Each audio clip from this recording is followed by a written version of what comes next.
Bon, on va la refaire une dernière fois. Je suis le CDB. Je suis quelqu'un qui est fan de YouTube. Du coup, j'ai fait ma propre chaîne YouTube. Et depuis 3 ans, je suis le seul et unique, le CDB, dont ma chaîne s'appelle le Cinéma de Bruce. La suite, vous la connaissez. Je fais des résumés de films du début à la fin, tout spoil, avec des images. J'ai essayé de faire des vidéos négatives, mais j'aimais pas trop, j'ai abandonné. Il m'arrive parfois d'apparaître dans des lives de Xiliot ou même de Miracle Dream, mais seulement dans le chat, justement dans le chat. J'ai été transformé plusieurs fois en alien de Ben 10. J'ai invoqué Jibanian. J'ai fait plein de vidéos sur les films Spider-Man. Et en parlant de ça, je vais parler de la suite de ma toute première vidéo sur les films Spider-Man. Mais après le générique, bien sûr. Le cinéma de Bruce, un youtubeur qui parle de films des années 80 jusqu'à aujourd'hui. Vous verrez sur cette scène des films que vous connaissez peut-être pas, ou des films que vous avez vus après avoir sorti du cinéma. Salut, bienvenue au cinéma de Bruce. Aujourd'hui, je vais vous parler d'un film sorti en 2023, dont je parle bien de Spider-Man Across the Spider-Verse, ou de son titre français, Spider-Man à travers le Spider-Verse, ou de son titre québécois, Spider-Man seul contre tous. J'avais déjà fait une vidéo sur les anciens films Spider-Man, sauf le troisième de Sam Raimi. Je devrais penser à à le découvrir, ce film. Vraiment, j'ai envie de le découvrir. Ah oui, et je précise une chose, le film dont je vais vous parler a été découpé en 2 parties. Pourquoi? Parce que les scénaristes et réalisateurs se sont rendus compte que leur film était bien trop long pour un seul film. Du coup, ils l'ont découpé en 2. Donc, la première partie, Across the Spider-Verse, le film dont je vais vous parler. Et l'année prochaine, il y aura la deuxième partie, Spider-Man Beyond the Spider-Verse. Donc, au-delà du Spider-Verse. Le film commence par Gwen Stacy, ou Spider-Gwen justement, qui nous résume une nouvelle fois son univers. Du coup, elle a été piquée par une araignée radioactive, elle est devenue Spider-Gwen. Cette fois-ci, elle nous rajoute des choses sur la mort de son meilleur ami Peter Parker. C'était quelqu'un qui était tout le temps maltraité par un caïd appelé le Ned. Et un jour, il a bu un sérum qu'il a transformé en une créature, une sorte de lézard géant. Spider-Gwen l'a tué et rendu compte trop tard que c'était son meilleur ami.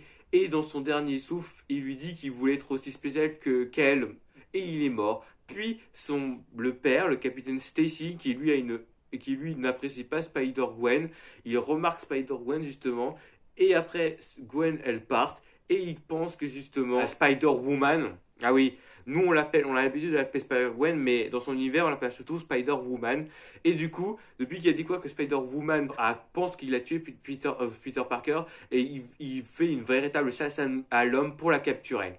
Elle essaye de trouver un groupe, genre un groupe de rock, mais elle fait toujours finir par jouer solo, donc elle décide d'abandonner justement ce groupe de musique. Et elle lui manque un peu Miles et son ami, même si elle sait qu'elle ne le reverra jamais. Puis, il y a un problème dans une galerie d'art, donc il y va. Elle tire des toiles sur tous les flics pour les empêcher justement de se faire blesser. Et après, elle dit à son père, alors Captain Stacy, ça avance ma capture. Ensuite, elle rentre dans l'endroit. Et justement, le super vilain de ce jour, c'est le vautour, qui est tout gris et marron et qui est en train de bugger. Et donc elle comprend rapidement qu'il vient d'un autre univers. Et s'il est là, c'est parce qu'un portail est sorti de nulle part, il est absorbé dedans et s'est retrouvé dans cet univers. Et s'il détruit cette galerie d'art, c'est qu'il vient d'un univers qui s'inspire de la Renaissance, de Léonard de Vinci. Et pour lui, tout ça, c'est pas de l'art, donc il veut tout les détruire. Puisqu'on Spider-Man le combat. Puis après, un portail s'ouvre et on sort un Spider-Man bleu qui combat ensuite le vautour. Puis après, Spider-Gwen lui demande: t'es qui toi? C'est top secret. T'es Blue Panther? Non. T'es le justifié bleu? Non. Je viens d'un autre univers. Oh! Non, en fait, je suis pas surpris. Ce Spider-Man, c'est Miguel O'Hara, le Spider-Man de 2099, de l'an 2099. Il a créé un bracelet lui permettant de voyager à travers les multivers, et il a créé une Spider Society pour maintenir la stabilité du multivers. Et donc, il voyage dans le multivers grâce à cette montre. C'est beaucoup plus sympa qu'une montre. Et là, c'est à lui de gérer cette histoire. Bon, ok, lui laisse faire. Puis ensuite, il est en train de galérer face à ce vautour. Puis il demande à un hologramme, il lui demande d'appeler des renforts. Et il dit ça comme si ça lui coûte de le dire. Et elle, ça lui fait très content d'entendre Miguel dire ça. Puis il envoie un autre une autre Spider-Man qui est une Spider-Woman, Jessica Jones, c'est ça, je crois. Une Spider-Woman qui tire des toiles avec ses doigts, qui est une Spider-Moto. Et elle est impressionnée par cette Spider-Woman. Et elle remarque aussi qu'elle est enceinte. Et il lui demande si elle peut l'adopter. Et elle lui dit quoi? Non, elle dit non, rien. Puis ensuite, il réussit à battre ce vautour, à l'immobiliser. Puis le capitaine Stacy, il réussit à se libérer. Puis il retrouve Spider-Woman, il lui demande de mettre les mains en l'air. Et il lui répond que c'est pas de ça, parce que c'est pas la faute d'elle si Peter est mort. Puis il finit par lui révéler son identité. Et que justement, c'est pas elle qui a tué Peter. Et que elle essaye de faire le bien. Qu'elle cache son masque pas pour cacher quelque chose, pour protéger sa famille. Puis il lui répond, qu'il lui dit qu'elle n'a pas besoin d'un policier là, elle a besoin de son père. Puis son père lui répond de mettez les mains en l'air, tout ce que vous pouvez dire peut être retenu contre vous. Non mais elle comprend pas pourquoi il fait encore le policier et qu'il n'écoute pas ce qu'il dit. Puis ensuite, le Spider-Man 2049 enferme justement le capitaine Stacy pour éviter les problèmes. Et Jessica Jones dit que quand même, faudrait quand même l'aider. Puis il hésite, Miguel O'Hara, puis après, il change d'avis et il lui donne un bracelet à Spider-Woman pour la faire participer à la Spider Society. Puis il regarde une dernière fois son père et il rentre dans ce portail. Puis ensuite, on passe à la Terre 1610, la dimension de Miles Morales.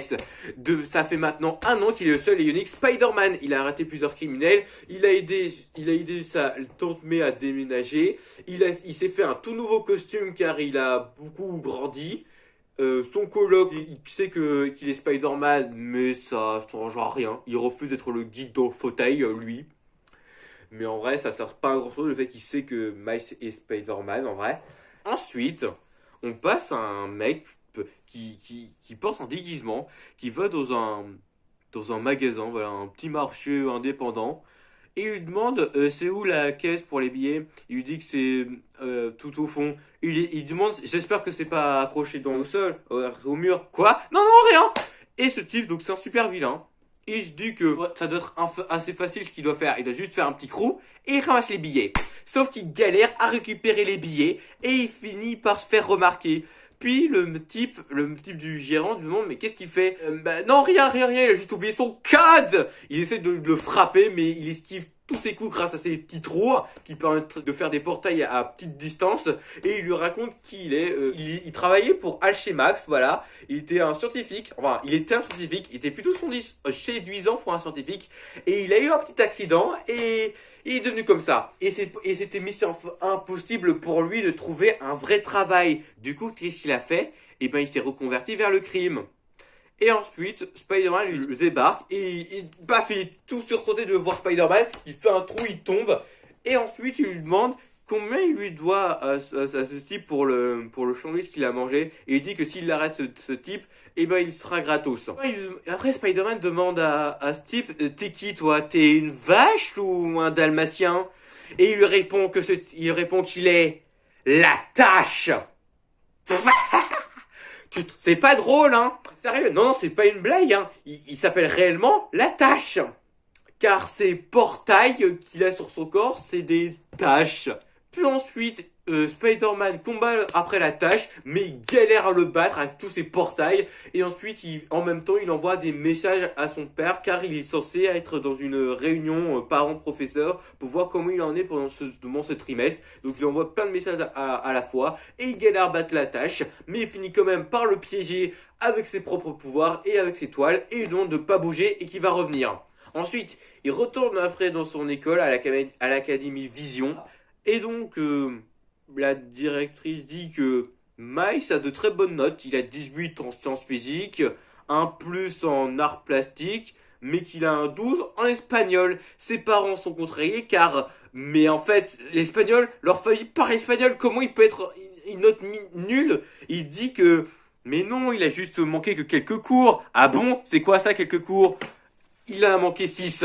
et ils sont surpris du nombre de cours qu'il a manqué. Et il lui parle aussi de l'école où il voudrait y aller, et c'est une école qui pouvait lui permettre de traverser à travers le multivers. Et après, puis Miles remarque que la tâche a réussi à s'enfuir. Il a réussi à récupérer justement la caisse où il y avait de l'argent, mais il met du mal à le transporter avec ses pouvoirs. Puis Miles, il sort une excuse pour pouvoir partir. Ensuite, le père de Miles, le capitaine Morales, justement, il reçoit un appel de ses collègues, justement, qui a un problème, justement, dans le quartier. Donc, il va y partir. Ensuite, la mère aussi, elle part. Et après, la directrice lui dit, votre garçon vous ment. Et elle sent qu'elle le sait. Après, Spider-Man et la tâche continuent à se combattre. Ensuite, le capitaine Morales les poursuit aussi. Et après, ils se finissent par retourner à Alchemax, là où tout a commencé. Puis, la tâche fonce sur Spider-Man et il lui demande, tu te rappelles de tout ça? Il sait pas de quoi il parle. Il dit que c'est lui qui t'a créé et c'est toi qui m'as créé. Il lui raconte toute son histoire. Qui s'appelle Jonathan Kent, je crois. Ouais, je crois que c'est Jonathan Kent. Je sais plus son vrai nom. Mais en tout cas, il travaillait pour le CAID et qui faisait des expériences sur le multivers, justement. Il travaillait sur le Sacontro et pendant les tests, ils ont fait téléporter une araignée radioactive d'une autre dimension vers leur dimension à eux. Ils ont découvert que cette araignée radioactive vient de la Terre 42. Du coup, ils l'ont fait un test, ils l'ont greffé sur son corps. 42, sauf que cette araignée a réussi à s'enfuir et c'est la même qui piquait Miles. C'est pour ça que dans le premier film, l'araignée buguait car elle vient d'une autre dimension. Mais après, quand Miles a fait détruire le Synchrotron, et ben le noyau justement a touché justement Jonathan Kent et il s'est transformé justement en la tâche. Tous ses collègues se sont moqués de lui et ses parents n'osent même plus le regarder en face. Il l'a créé et c'est lui qui l'a créé. Et il va payer pour la transformé en un monstre. Puis il sort plein de portails et accidentellement, il tombe dans l'ancien portail et il disparaît. Voilà, plus de nouvelles de lui. Ensuite, Spider-Man il part pour ensuite faire un gâteau pour son père car il va être promu capitaine. Il va être le capitaine de police justement. Et donc on va fêter justement ça avec toute la famille. Donc Miles, il va nous faire un gâteau, il va nous commander un gâteau pour pouvoir justement le féliciter de ça, Sauf que pendant la route pour rentrer chez lui, il tombe sur plusieurs méchants, super vilains et de simples brigands. Du coup, en une attaque ou en un coup de poing, il les arrête. Puis dès qu'ils y arrivent, et ben il est là après que ses parents ont fait son discours. Alors qu'il devait être là pour 17 heures et qu'il a fait au mieux qu'il a pu. Il leur emmène leur gâteau, sauf que à cause de tout ce qu'il a fait, justement, Miles, bah le gâteau, bah il est mal fait, justement. Il a pas supporté. Puis il lui demande qu'est-ce qu'il leur cache. Il leur répond, mais c'est bon, vous pensez vraiment que je fais des trucs forcément louches et douteuses? Oui, il pense vraiment que ce qu'il fait c'est louche. Il dit que nous, il est allé voir un ami, Gwen, qui a déménagé. Peter, qui a aussi déménagé, Penny. Oh, et puis de toute façon, on s'en fiche. Quoi? Tu fuis, tu nous parles pas et tu t'en fiches? Puis après, il le prive de sortie. D'au moins un mois en tout cas. Et il leur dit que non, il peut pas leur faire gaffe. Bah ok, explique-nous, on est prêt à t'écouter. Puis Miles veut pas leur répondre. Il va rentrer justement dans sa chambre. Et on répond que maintenant c'est 2 mois. Puis la tâche se retrouve dans la dimension de la tâche. Et il connaissait même pas cet endroit. Et il pense qu'il est rentré dans son corps sans le vouloir. Et il a plus de tâches sur son corps. Puis, il fait un test. Il met sa tête sur ses portails. Et il voit plusieurs univers. Un univers de Lego. Un univers live action. Et ce univers live action, donc en prise de vue réelle, c'est l'univers du film Venom. Et il comprend qu'il peut traverser à travers le multivers. Et il comprend que ses pouvoirs ne sont pas si horribles que ça. Et que ces portails et ces petits trous peuvent être utiles. Et il va tout faire pour qu'il les des trous. Ensuite, dans la dimension des Lego qu'il a vu quelques secondes, et ben le Peter Parker de cette dimension met son costume et il prévient Miguel O'Hara qu'il y a une anomalie dans la Terre 1610. Et Miguel remercie à ce Peter Parker de l'avoir prévenu. Il va envoyer une Spider-Woman justement pour enquêter.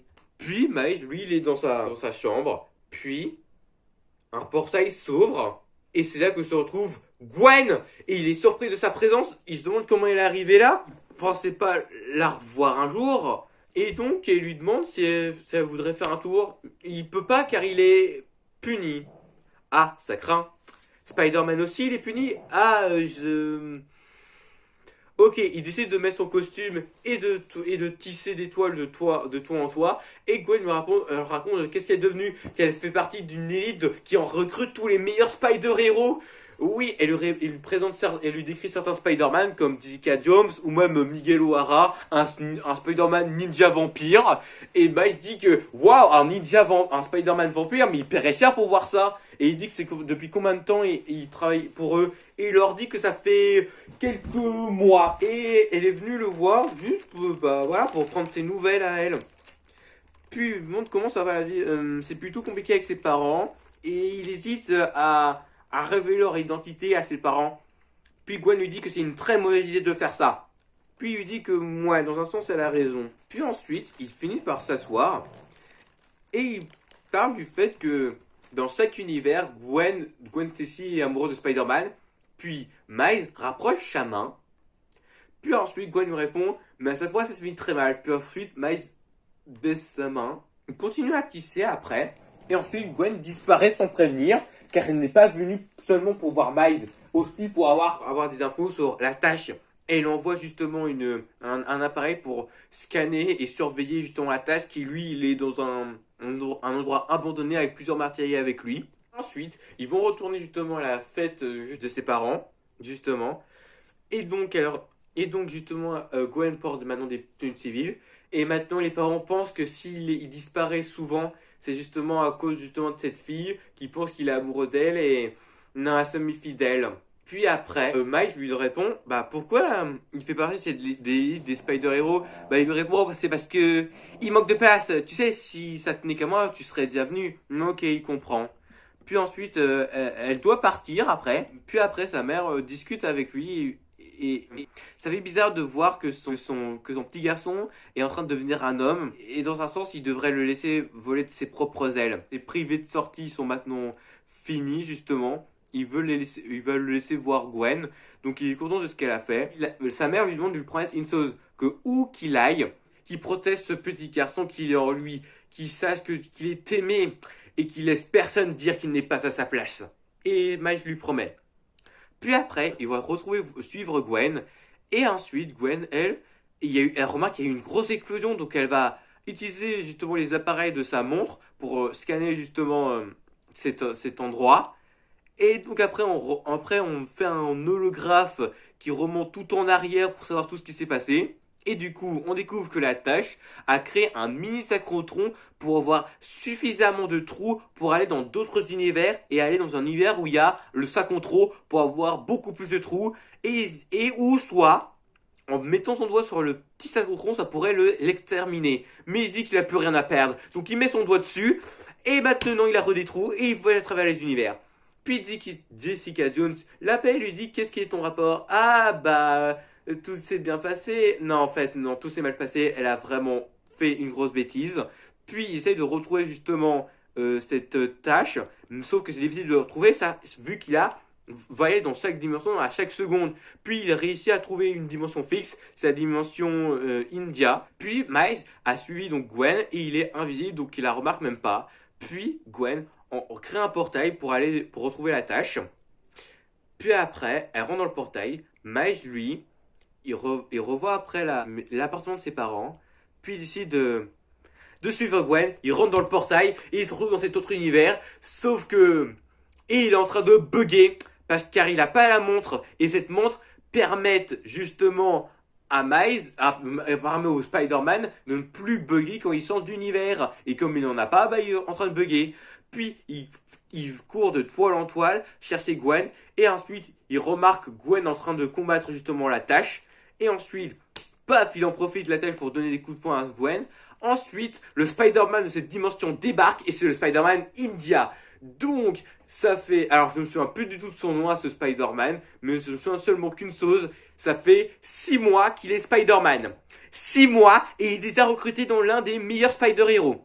alors qu'il est jeune dans ce rôle de Spider-Man. Alors que Miles, lui, ça fait 1 an déjà. Donc il est encore moins expérimenté que Miles. Et pourtant, il fait partie de la Spider Society. Et Gwen ne sait pas quoi dire. Et après, la tâche intervient pour les combattre. Et ensuite, il galère ensuite à les battre. Car il galère à le battre. Ensuite, la tâche, il va aller chez Max. Il va dans la salle du synchrotron. Il ouvre un bouclier et il va prouver maintenant qu'il n'est pas du tout un amateur. Et Miles lui dit que non, je portais pas du tout ce que je disais, t'es pas un amateur, t'es un amateur professionnel. Puis ensuite, Miles utilise ses doigts électrifiés pour exploser le porte et pour absorber puis repousser le bouclier. Sauf que ça marche pas. Puis un Spider-Man débarque, sort de nulle part et il détruit en une fraction de seconde le bouclier. Et ce Spider-Man, c'est le Spider-Punk.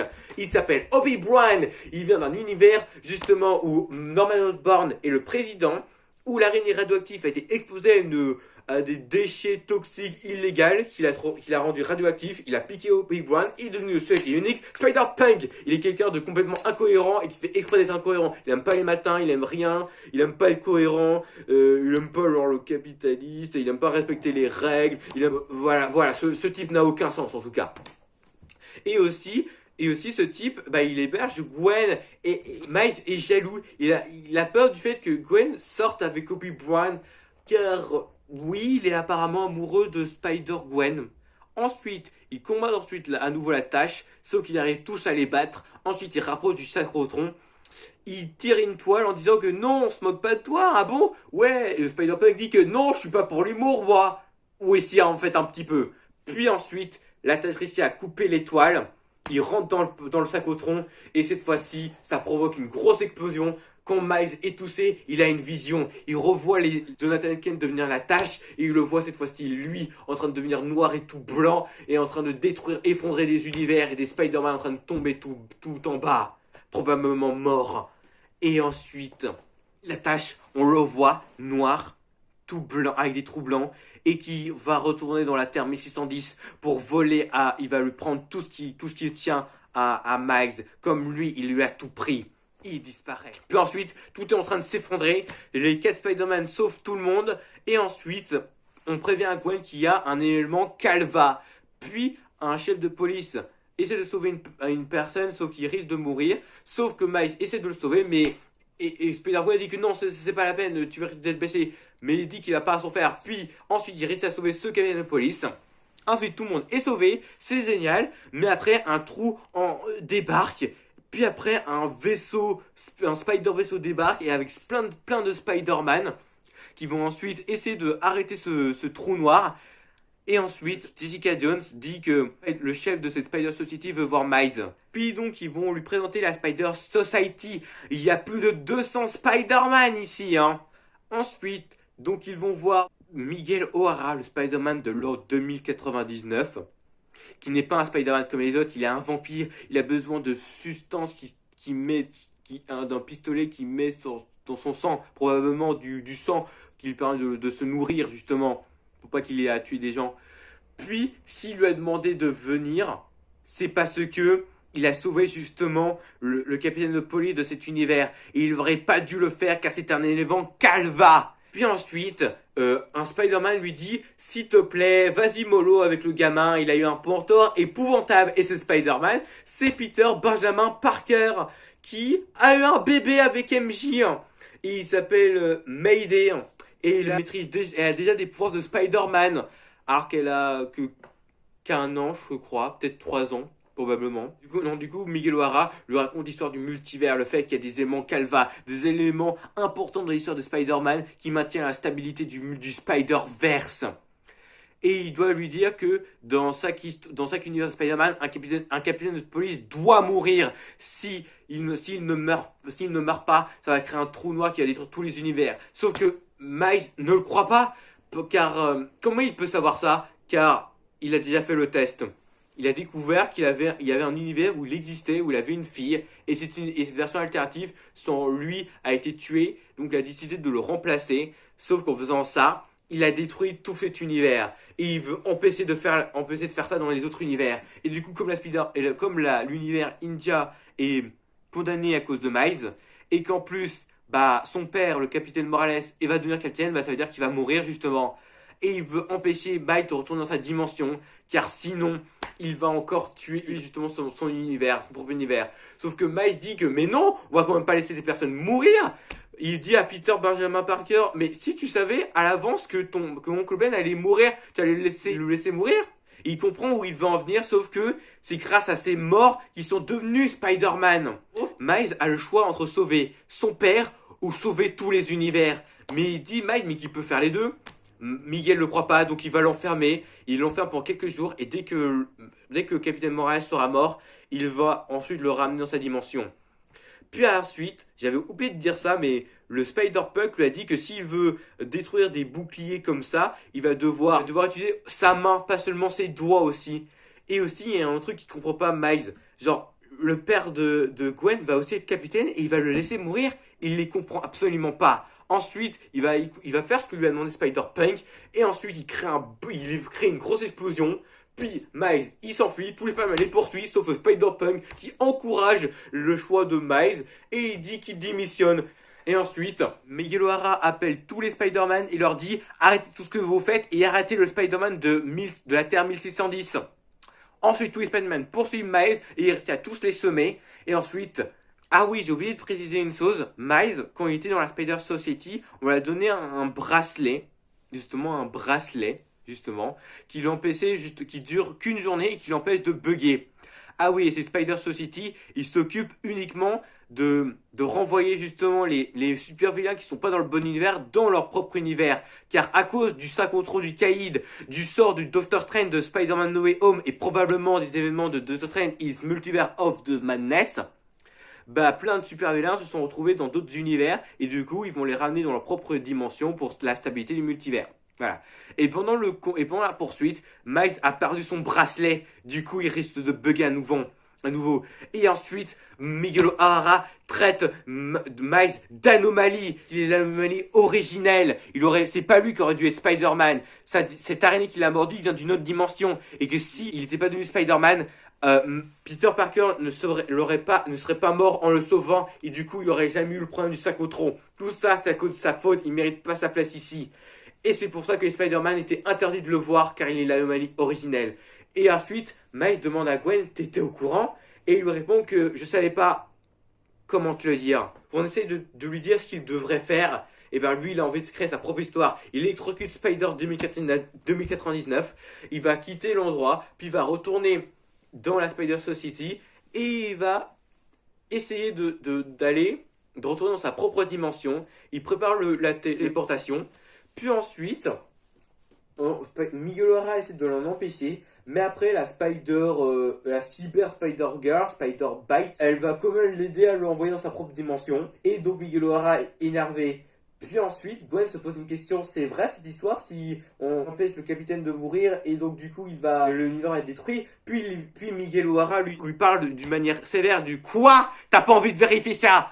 Et Gwen n'a pas envie de les aider. Et il lui confirme. Puis, on envoie Gwen dans sa propre dimension. Ils n'ont plus confiance en elle. Ensuite, Miguel O'Hara amène Jessica Jones et le Scarlet Spider à la dimension 1610 pour retrouver Miles.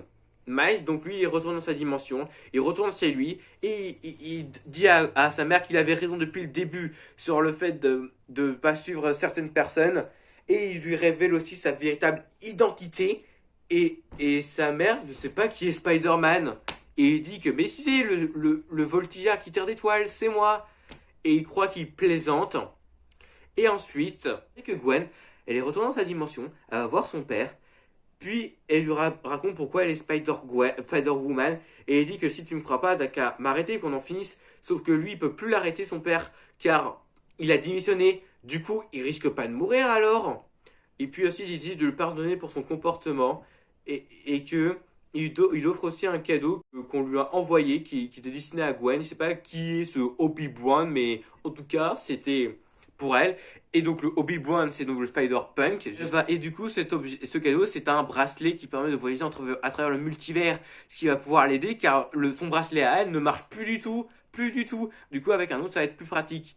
Du coup, avec ce bracelet, elle va non seulement se débarrasser du Sky Spider, elle va le renvoyer dans sa propre dimension et casser son bracelet, tandis qu'elle va aller dans d'autres univers, recruter d'autres Spider-Man et créer sa propre bande cette fois-ci.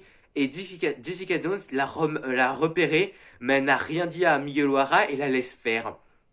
Puis donc, on comprend très vite que Miles n'est pas retourné dans le bon univers, il est dans la Terre 42. Pourquoi? Quand l'ordinateur l'a scanné, il l'a reconnu comme venant de la Terre 42, car l'araignée qui l'a mordu venait de la Terre 42. Du coup, il est dans un monde où Spider-Man n'existe pas, où il y a un Miles dans cet univers, et où Oncle Aaron est encore vivant, et où son père est mort. Ensuite, le Oncle Aaron de la dimension 42 dit à Miles qu'ils avaient prévu de faire quelque chose, donc il le suit, et qu'il se souvient du plan. Miles lui dit, tu devrais me le redire une nouvelle fois pour être sûr que tout va bien. Puis un type sort de nulle part et assomme Miles. Ensuite, Miles se réveille et il a été déshabillé. Cette fois-ci, il a que sa tenue de Spider-Man. Et il dit à Oncle Aaron qui il est, d'où il vient réellement. Et il dit que le Oncle Aaron de sa dimension, il a fait des mauvais choix, mais au fond, il était un type bien. Et après, le Oncle Aaron de la Terre 42 lui dit que c'est pas lui le rôdeur. Et après, il se demande, c'est qui alors? Puis ensuite, le rôdeur de la Terre 42 débarque et il dit à Miles, ton père, il est encore vivant? Il lui répond que oui. Pourquoi il pose cette question? Eh ben, s'il pose cette question, c'est parce que le rôdeur de cette dimension, c'est Miles Morales, celui qui aurait dû être le Spider-Man. Puis, il lui demande de le laisser partir et il lui demande la question, pourquoi il le laisserait faire ça? Ouais, pourquoi? Et Miles est dans la mouise. Il est pas dans le bon univers. Il peut pas voyager entre les dimensions. Et en plus, il a plus ce bracelet. Donc il va bugger. Et il risque de mourir sinon. Mais il y a une petite espoir. Car Gwen a créé sa propre bande. Vu qu'elle a jamais réussi à créer un groupe, elle a décidé de le créer elle-même. Qui est composé justement du Spider-Man indien, du Spider-Punk, de la Spider-Bite, du Spider-Cochon, du Spider-Man noir et blanc, de Penny Parker et du Spider-Man Benjamin Parker et de sa fille. Et tous vont aller à la recherche de Miles et de le retrouver. Et donc c'est la fin du film. Et comme je vous l'ai dit, il y aura un troisième film, Spider-Man Beyond the Spider-Verse. La vidéo est finie, j'espère qu'elle vous a plu. Si vous l'avez bien aimé, mettez un pouce bleu. Et je vous dis au revoir.